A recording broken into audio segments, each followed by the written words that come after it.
Mesdames, Messieurs, bonsoir, merci de votre attention. Voici le sommaire de ce 20h.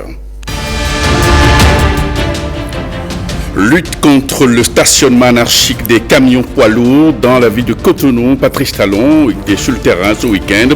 Il en a également profité pour visiter quelques chantiers d'asphaltage.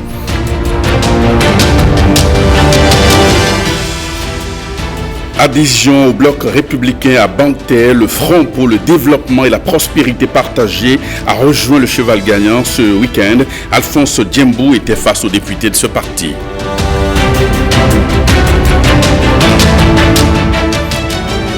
Et puis, préparatifs pour les communales, l'Union démocratique pour un Bénin nouveau installe sa coordination dans la 6e circonscription électorale et réaffirme du coup sa position dans l'environnement politique national.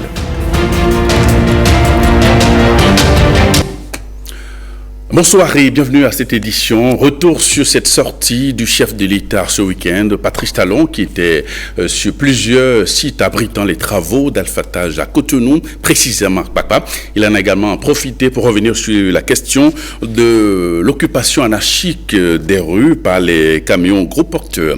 Retour donc sur cette sortie du chef de l'État avec Jérôme Pumba. L'objectif majeur de la descente du chef de l'État ce samedi sur l'axe Carrefour-La Roche, place Idi, Sonicog et consorts, c'est la problématique d'occupation anarchique des camions poids lourds dans la ville de Cotonou. La mobilité des citoyens tient à cœur au président Patrice Talon. Les axes, les voies urbaines sont totalement prises d'assaut par les poids lourds pour des activités économiques de certaines structures. Il y a des difficultés de mobilité, des difficultés d'accès aux résidences. Le chef d'État a donné des instructions depuis 2 semaines. Nous sommes en train de travailler dessus. Et il y a quand même de la résistance.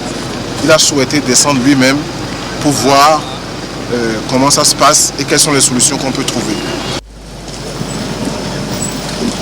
Les solutions étaient déjà trouvées, les consignes données, mais la résistance de certains conducteurs persiste, comme cet occupant que le chef de l'État a sensibilisé.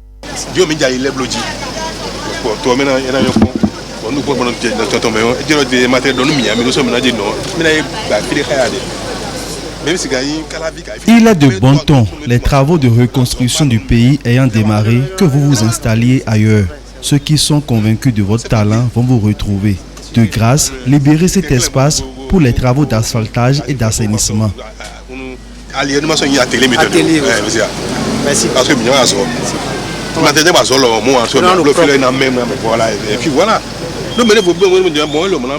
les dégâts. Pareil, et ainsi de suite. Nous vous promettons de ne plus être têtus. Nous allons quitter.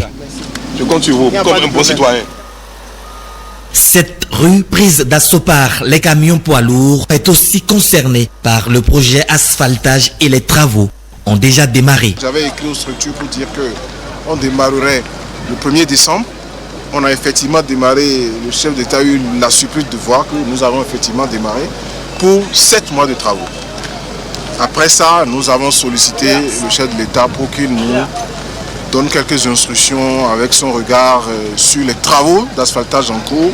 Et vous avez vu que sur les problématiques d'accès à d'autres voies ou de communication à d'autres voies, il y a des carrefours à réaménager comme ici, comme le carrefour Concorde, comme derrière le stade René Pleven qu'il faut intégrer dans les travaux d'urgence.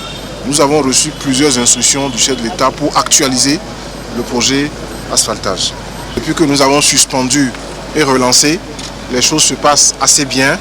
Nous allons constater, nous avons une revue mensuelle qui se fait. Vous avez l'équipe de maîtrise d'œuvre et de contrôle de l'agence qui est sur le terrain.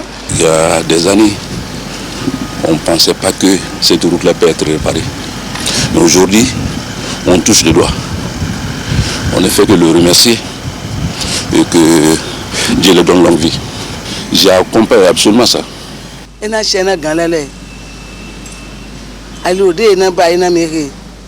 Nous remercions les autorités pour cette rue à construire. Elle était entièrement dégradée.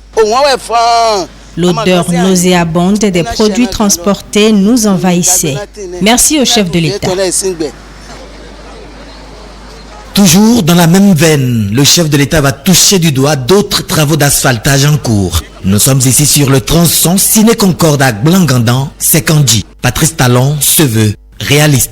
Il complique complètement la séparation et l'accès vers le sinon. Quand ça va pas du volume ici, c'est pas très nul. Mais moi je pense qu'il faut un carrefour ici. Il faut étudier ce carrefour. Je ne suis pas du technicien, mais comme si c'est une voie 40, oui. Des carrefours à construire, des élargissements de voies à opérer pour une mobilité plus accrue des populations. Il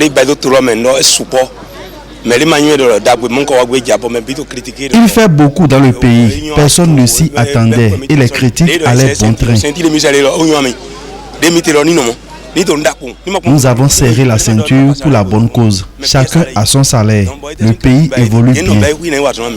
Un de nos frères enfants nous en a coup, on le soutient jusqu'à sa mort. Il va jamais mourir. Il est le président, il est le meilleur des présidents. Il restera toujours président. Nous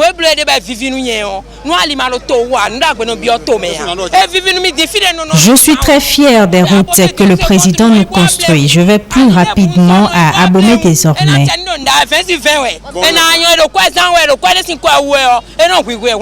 Nous voyons bien ce à quoi servent nos taxes. C'est extraordinaire. Dans ce cadre, la police républicaine libère déjà Cotonou des panneaux fantaisistes. Ainsi, la volonté et la détermination du président Patrice Talon de garantir à ses populations un mieux-être s'accentuent de jour en jour. Les résultats sont de plus en plus visibles et l'amour entre son peuple et lui s'affermit davantage.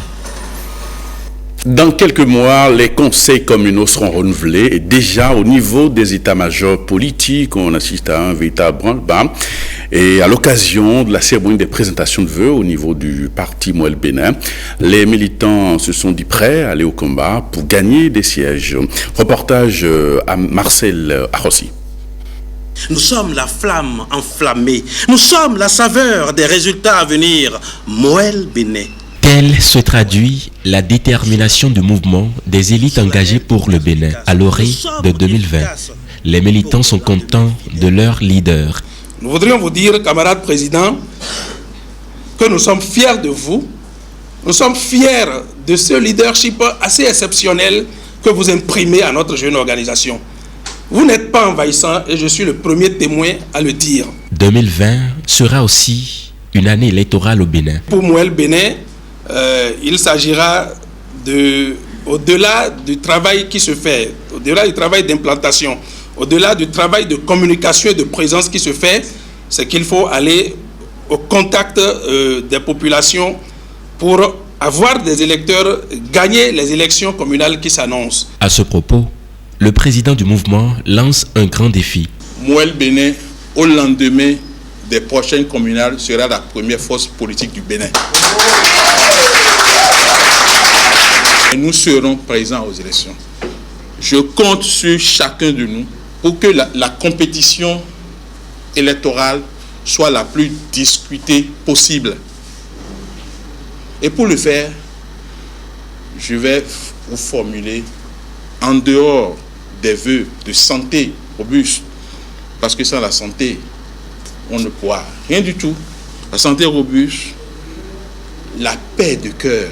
Nous avons besoin de ces deux intrants-là pour pouvoir libérer l'énergie nécessaire pour faire gagner Mouel Bénin. Après ces deux, je vais vous formuler les vœux d'amour. Il faudrait que nous puissions nous aimer les uns les autres. Nous sommes tous différents, mais nous devons nous mettre ensemble pour atteindre le résultat. Cette séance offrait aussi l'occasion à une organisation non gouvernementale d'honorer Léontine Mikaï, première vice-présidente du parti. Nous sommes efficaces pour des lendemains fidèles. Réjouissons-nous. Un reçu la main lancé avec l'UDBN, l'Union démocratique pour un Bénin nouveau, qui affûte également ses armes. Les différentes coordinations du parti sont en train d'être installées. Retour sur l'opération du week-end avec l'installation de la coordination de la 6e circonscription électorale. Reportage Ghislain Boguet.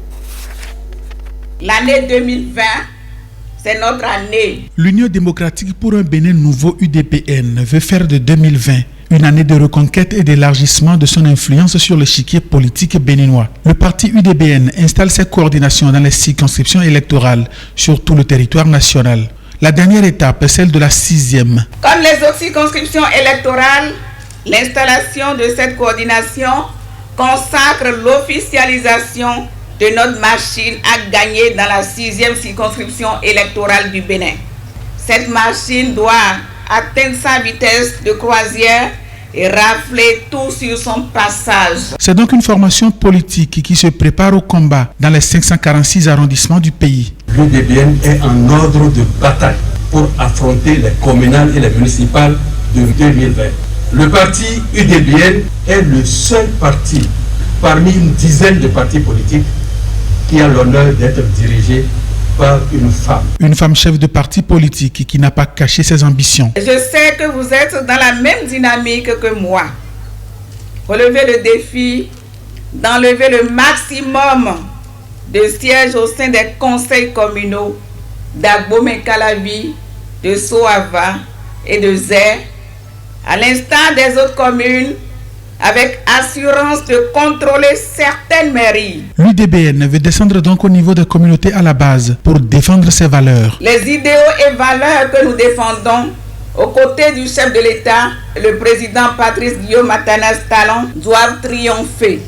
C'est le lieu de réaffirmer notre détermination à accompagner efficacement le président de la République dans la réalisation de sa noble vision et de ses actions pour un développement durable du Bénin. À l'Union démocratique pour un Bénin nouveau, nous sommes également très reconnaissants de la confiance renouvelée et manifeste que nous témoigne le président Patrice Guillaume Atanas Talon. La manifestation a été l'occasion pour les nouveaux adhérents d'être officiellement accueillis. L'Union démocratique pour un Bénin nouveau est le meilleur cadre d'épanouissement politique des jeunes et des femmes. Soyez donc les bienvenus. Le parti vient ainsi d'afficher ses ambitions pour les prochaines joutes électorales. Et l'Union progressiste qui s'est révélée première formation politique de notre pays au lendemain des législatives, faire le bilan de son existence, 12 mois après sa création. Cette formation politique a donné rendez-vous à ses cadres, ses militants, ce week-end à Abomey-Calavi pour tirer les grandes leçons. Reportage de Marcel Arossi. Un an déjà que le baobab vert a vu le jour. Les cadres de l'Union progressiste se retrouvent pour faire le point des acquis et de tout ce qui a été réalisé en matière de construction du parti. Et ce ne sera pas le seul motif de cette conférence.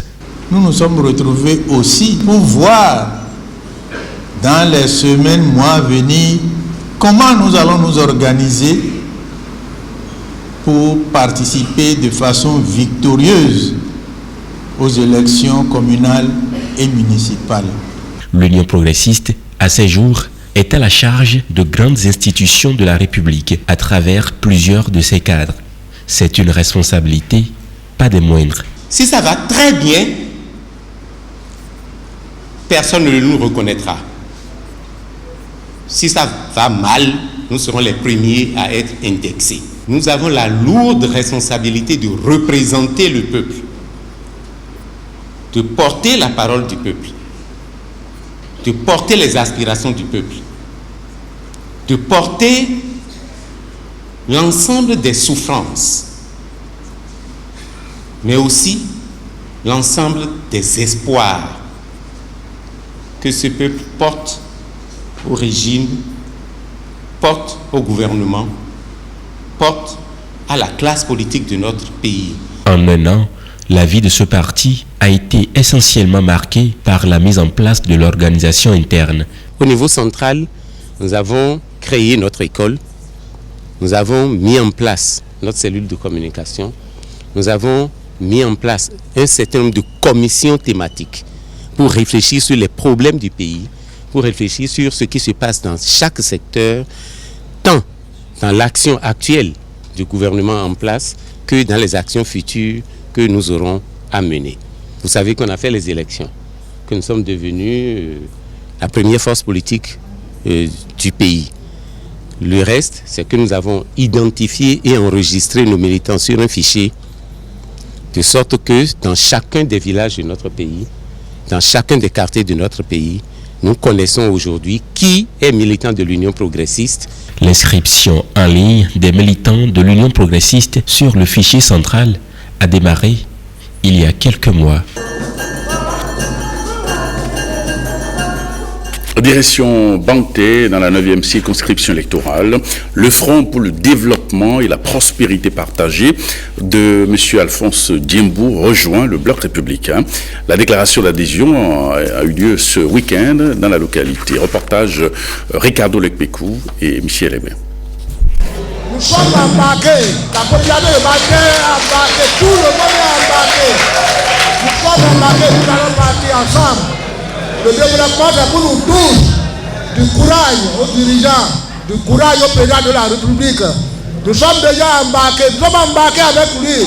Le train est déjà en marche. Une forte déclaration du roi de Banté, signe d'une union sacrée des fils et filles de cette commune autour de la vision du président Patrice Talon. Autrefois grand soutien de l'opposition à Banté, Alphonse Diembou rejoint désormais le cheval gagnant. Le Front pour le développement et la prospérité partagée, FDPP, officialise son ralliement au bloc républicain.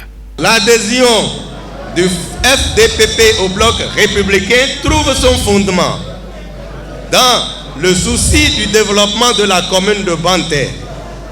Pour ce faire, nous devons supporter les actions du gouvernement Patrice Talon à travers son PAG. Taire nos divergences et nous mettre résolument aux côtés du chef de l'État afin de développer notre commune. En rejoignant le bloc républicain, Alphonse Diembou ramène ainsi la paix à Banté. Désormais, assure-t-il, le président de la République peut compter sur le soutien des populations de Banté. Et c'est à juste titre qu'il reçoit les amitiés des cadres de la 9e circonscription électorale. Notre frère, nous savons ce qui s'est fait dans la commune de Banté ici. Nous savons ce qui s'est fait. S'il dit, il le fait. Banté retrouve donc le sourire, la solidarité et la paix de ses enfants, grâce à la médiation menée par les députés Eustache Akpovi et Jean-Eudes Koundé. Nous sommes fiers de ce qui se passe aujourd'hui. Sa Majesté l'a dit que nous sommes tous embarqués. Il n'y a plus de quelqu'un dehors. Nous sommes avec le gouvernement. Nous sommes fiers de vous. Nous avons compris que enfin, que Ayodele, la paix est arrivée. Monsieur Diembou, je vous félicite avec votre groupe. Merci. Vous êtes courageux et vous avez la vision du développement. Vous avez compris que ce n'est que dans la paix que nous pouvons développer ce pays. Merci à vous, merci aux élus. Merci. Nous avons compris que désormais, nous sommes ensemble et ensemble et unis, on est plus fort. Plus fort, le bloc républicain veut l'être à Banté. Et pour y arriver, Jean-Eudes Koundé et ses pairs peuvent compter sur les populations de cette commune. Et on reste toujours à Banté avec dans l'arrondissement de Pira où les jeunes ont officialisé leur adhésion au bloc républicain Palavoir de Serge Odobourou. Ces jeunes ont réaffirmé leur soutien au président de la République. On retrouve Ricardo Lekpekou et Ernest Tegou. Banté est prêt, Pira est prêt. Ils sont venus de tous les arrondissements de la commune de Banté. Ces hommes et femmes veulent désormais soutenir les actions du président Patrice Talon. En première ligne, le porte-voix de la jeunesse de l'arrondissement de Pira, Serge Odobourou. Ce jeune leader tourne le dos à l'opposition et officialise son adhésion au bloc républicain. Nous avons estimé que la commune de Banté a assez fait l'opposition. Et face aux appels de la jeunesse, des sages, des femmes, de nos aînés, nous avons estimé qu'il faille soutenir les actions du président de la République. Et parce que ces réalisations sont novatrices, même s'il est incompris. Nous avons souhaité qu'il est temps que la jeunesse de Banté prenne son destin en main et qui rejoignent les rangs. Et nous avons choisi le Bloc républicain pour accompagner le chef de l'État dans l'accomplissement de son programme d'action de gouvernement. Courageuse décision, dira Grégoire Laourou, qui en est le grand artisan. Jeune, il aurait bien pu faire un autre choix. Il a choisi de suivre le parti de la vérité, le parti du développement, le parti de la raison. Nous sommes donc fiers de lui et nous considérons qu'à partir d'aujourd'hui, la famille Bloc républicain de la commune de Banté s'agrandit, se solidifie et s'enracine dans la commune. Le nouveau membre du Bloc républicain promet accompagner les actions du président Patrice Talon. Il reçoit à cet effet le soutien des cadres et députés de la 9e circonscription électorale. Qui l'eût cru, qui lui dit que nous sommes ici à Banté, à Pira, en plein milieu Nago, dans le département des Collines. Parce que jusqu'à récemment, les échos qui se font entendre, c'est que le département des Collines apparaît comme une partie du pays hostile au gouvernement du nouveau départ. Il n'en est rien. Il n'en est rien. Et Pira aujourd'hui est en train de donner la preuve. Aujourd'hui, nous sommes ici unis, unis dans la paix, unis dans la fraternité, pour dire que nous sommes ensemble pour le développement. Nous sommes ensemble pour lutter contre la pauvreté qui est notre ennemi commun. Que je sois ici aujourd'hui à Pira, que je sois à Banté, que je sois à Cotonou, que je sois à l'extérieur du Bénin, nous devons nous mettre ensemble pour dire oui au développement. C'est de ça qu'il s'agit. Vous êtes prêts, non? Est-ce que vous êtes prêts? Merci Seigneur. Préserver la paix dans la commune de Banté et soutenir les actions du président Patrice Talon, les jeunes de la commune en ont pris l'engagement. Ils entendent le prouver à l'occasion des prochaines échéances électorales. Retour maintenant sur la célébration des religions endogènes le 10 janvier dernier.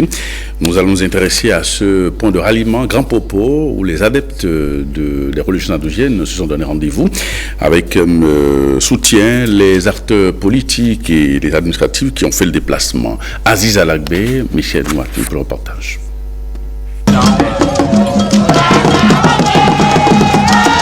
Gardiens de la tradition, populations authentiques, décideurs politiques et administratifs tournent une fois encore un regard rétrospectif sur ce qui reste des rites et cultes d'origine. Un retour aux sources qui se veut être développeur d'un peuple et d'une nation. Il n'est un secret pour personne que le peuple béninois a une histoire qui le caractérise. Nous avons des valeurs dans nos cultures auxquelles nous devons nous identifier. Que ces prières protègent et éloignent le peuple béninois du spectre, de la division et créent des conditions favorables et de réconciliation du peuple avec lui-même.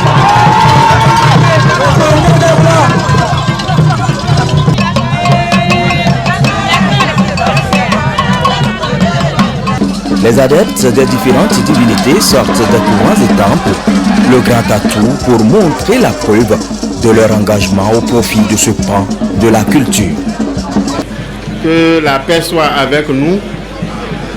Je profite de l'occasion pour remercier une fois encore le chef de l'État pour avoir institutionnalisé la chefferie traditionnelle qui aujourd'hui devient une institution d'État. Et je souhaite à tout un chacun de vous la paix, la compréhension, l'union de prière dans nos différents couvents pour que le chef de l'État puisse atteindre ses objectifs. Ce monsieur, c'est Dieu donné qu'on devrait l'appeler désormais. C'est Dieu qui nous l'a donné parce qu'il est courageux, il est audacieux. Hein? C'est un homme qui avance. Et lorsqu'il continuera d'avancer, je crois que tout le Bénin en tirera profit. Se ressourcer est bien le but visé par les centaines de délégations venus de par le monde. En ma qualité d'afro-caribéen, parce que je suis de la Guadeloupe, je vis en France. Le fait de revenir ici, c'est pour moi un retour à la maison, sur la terre de mes aïeux. Pour ses œuvres de valorisation du patrimoine endogène, Sa Majesté Sosa Foliaon d'Angouenou est distingué par la communauté nationale du culte vaudou du Bénin, CNCVB Racine.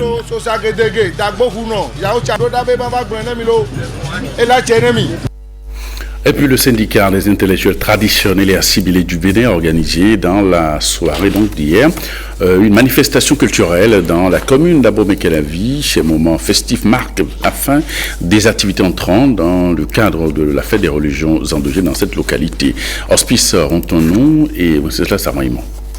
Dissou Bamé à Abomey-Calavi, lieu choisi pour célébrer les 16 autres divinités de cette commune. Ces adeptes de Vodou, vêtus de leurs uniformes, l'esprit des dieux s'empare de leur corps en transe. Généralement, quand les représentants des divinités au niveau de la commune d'Abomey-Calavi se retrouvent quelque part pour célébrer l'édition, c'est-à-dire 10 janvier, chaque clan, chaque communauté, au niveau de chaque arrondissement, se retourne, se voit pour clôturer la grande fête. Le vaudou est souvent accusé de certaines pratiques peu orthodoxes. Ce dignitaire apporte des clarifications. Si vous dites la vérité au vaudou, vos enfants et votre épouse ne mourront pas. Vous aurez la bénédiction si vous lui faites la promesse de quelque chose et il vous accorde sa grâce. Le vaudou ne tue pas, c'est plutôt l'homme qui tue. Le vaudou, c'est comme l'air, on ne le voit pas. La grâce et la paix vont régner dans le pays. Un accent est mis ici sur le Roumbé Atina, une divinité qui se distingue par son habillement. Cette divinité, ça ne doit pas tomber, ça tombe, c'est un sacrilège. Ah oui, c'est pourquoi tout le monde, vous avez vu, non? Ils ont des gardiens, hein? Ils ont des gens de sécurité qui les accompagnent. Là maintenant, c'est toute la divinité féminine et féminin. Hein? C'est tout un ensemble, ce n'est pas une divinité spéciale. Mais ici, c'est le vaudou Roumbé Atina. Hein? Vous avez vu qu'au niveau des divinités qui sont là, vous avez constaté qu'il y a des plumages blancs et des plumages rouges. Voilà, c'est l'incarnation. C'est le blanc et le rouge. Et ça veut dire sucer la paix, l'amour. La danse là, c'est la danse traditionnelle des femmes. Et c'est ça que les divinités féminines aussi masculines sont en train de danser. En attendant la 28e édition de la fête des religions endogènes, ces différentes divinités sont célébrées et magnifiées. Et on met le cap maintenant sur Porto Novo pour y vivre les derniers moments du Festival international de Porto Novo avec cette manifestation qui semble être l'une des plus importantes du festival. La fête de Vodou, elle a été célébrée avec enthousiasme par les festivaliers sur le site de Malawi. Nous reviendrons dans nos prochaines éditions sur les temps forts de cette célébration. Le journal se referme. Merci pour votre fidélité. À 23h30, vous aurez Jérôme Bois dans ce studio pour le JT Soir. Merci et à très bientôt.